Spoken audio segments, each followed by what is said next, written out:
Hey there, this is Daniel Zabala, and in today's video I'm going to be talking about 7 steps to work towards financial freedom.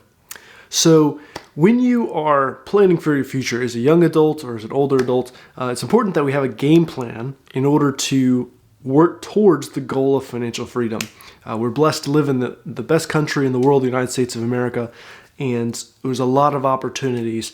And with wise planning and hard work and diligence, just about anyone can see financial freedom be a reality in their life in the long-term future.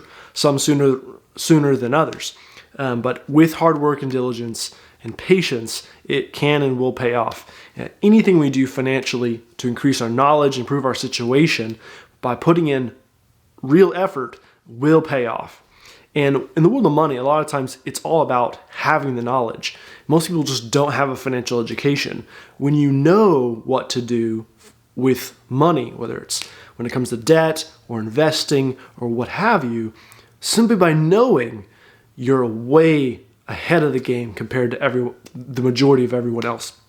So step 1 in to work towards financial freedom would to be eliminate all credit card debt you have. Get rid of it.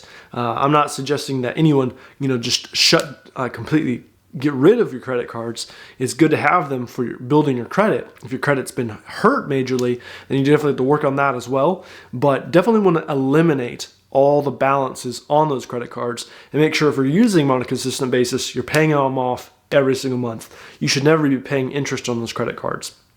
They're a tool to be used to build credit, not something to just hold that balance. So it's really important to eliminate credit card debt as quickly as possible. Step number 2 would be to, start establishing an emergency fund.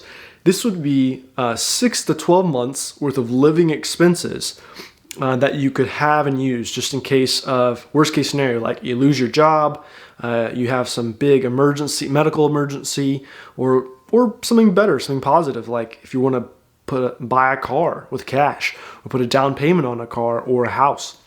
It's good to have that emergency fund, again, 6 to 12 months worth of living expenses.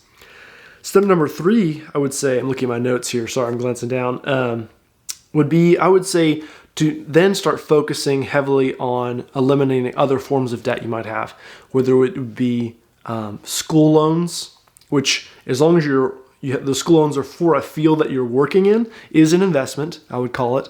Not an asset, but an investment you've made. So eliminate those school loans. Maybe it's aggressively paying down the mortgage you have on a house, or definitely car loans. You want to get rid of those as quickly as possible as well. Debt-free is the way to be. Step number 4, I would say, is if you have a 401k through your employer, and they have matching, meaning if for every dollar you contribute to your 401k, your employer goes ahead and puts another dollar. Usually it's up to some percentage of your income, like 5 or 10%. If you're not taking advantage of that, you're literally leaving money on the table. That is free money. All you have to do is put it into the 401k.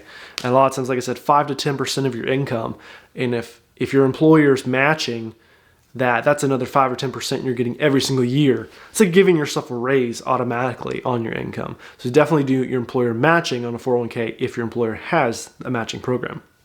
Step number 5 would be to max out your Roth IRA. For the average American, unless you have a huge income already, in which case you're probably not watching this video, but if you're making less than, let's say, $250,000 every single year, which is most of us, then you should be maxing out your Roth IRA.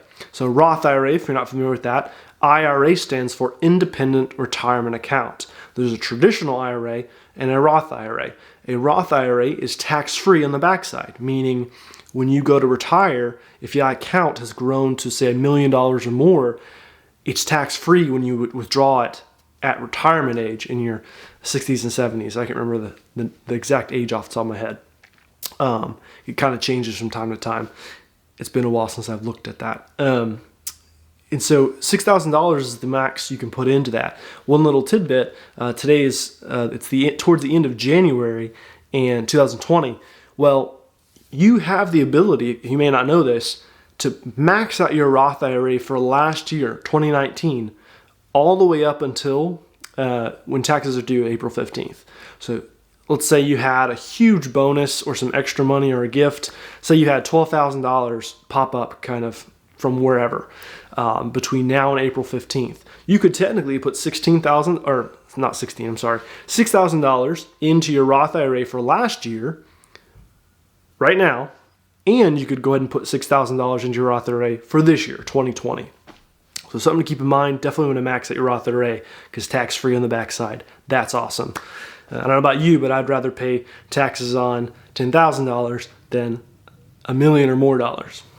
So the next step would be to really focus on then heavily investing, whether it's in stocks or ETFs or rental properties.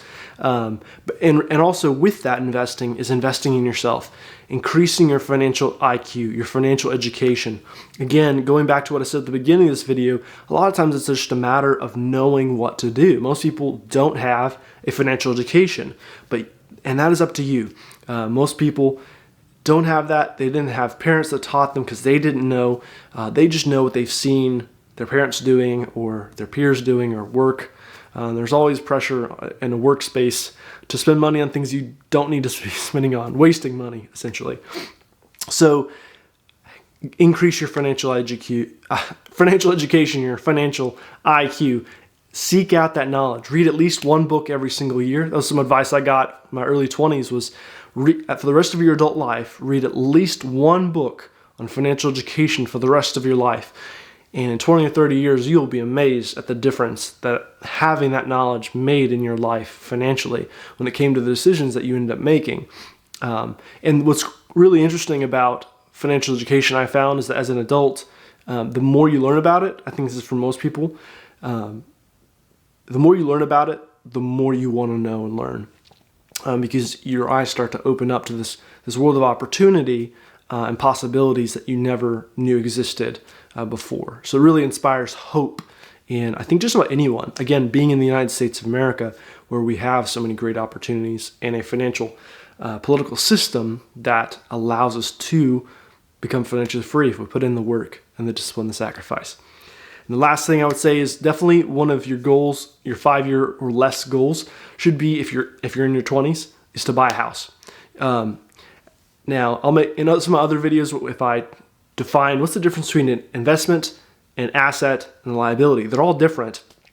Your primary residence, I would consider not an asset financially, but I would call it is an investment. For the average person, it's better to, if you're going to be anywhere for at least 3 years or longer, by buying a home, you're investing in that home because you are building equity versus just paying someone else rent. And purely financial terms, we wouldn't call that an asset because it's not a rental property. But if it's your primary residence, I would call it an investment. That's it for this video. Thank you for watching. Please like, subscribe, and share. My name is Daniel Zabala, and God bless and have a great day.